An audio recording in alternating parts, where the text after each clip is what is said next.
Hey, how are you? Welcome to class. Becoming more fluent in English means mastering the art of connecting words so you sound less like this. Go away, my cat's sleeping here, can't you see it? And more like this.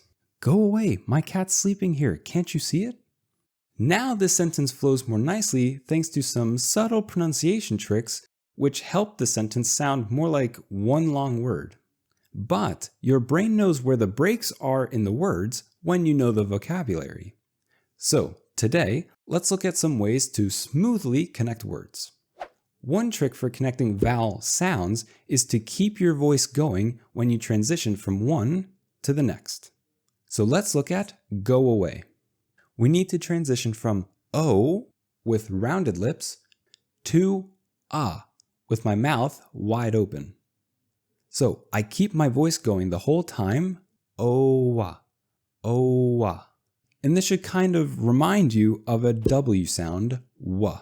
So again, let's hear the difference between non-fluent and fluent pronunciation of go away.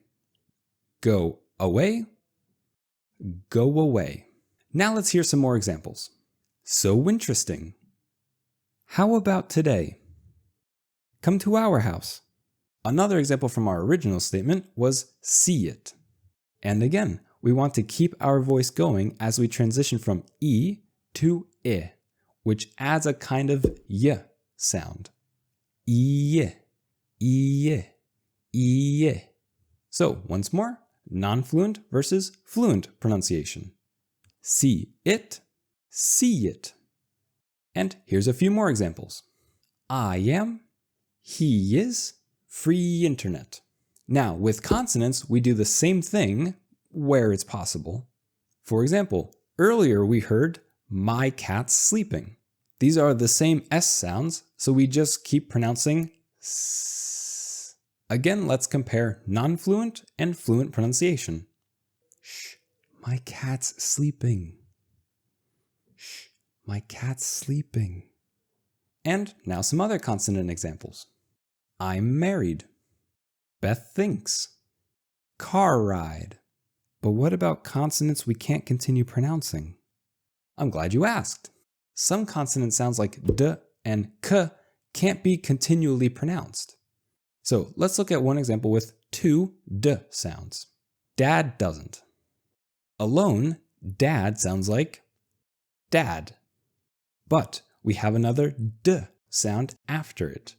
At the end of dad, I'm in the position to pronounce the D, dad. But I stop the air, and then I continue to push the air while pronouncing doesn't normally. So it should sound like this. Dad doesn't. And this is exactly the same with a K sound, like make cake.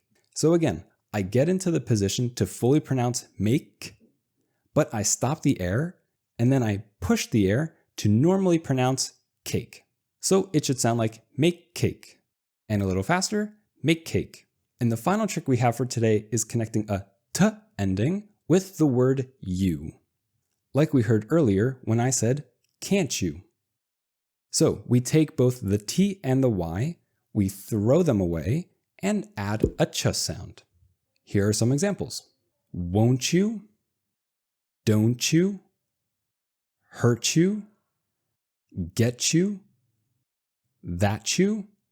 And the really interesting thing that I never realized until this video is that we do basically the same thing with that's before the word your. So similarly, we take the TS and Y, throw it away, and still add the ch sound. For example, that's your friend. That's your decision.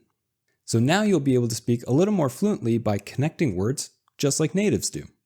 If you like this video, give me a high five by smashing the like button. As always, make sure you're subscribed so you never miss a lesson. Let me know in the comments too if you have any questions. Have a nice weekend, and I'll see you next class.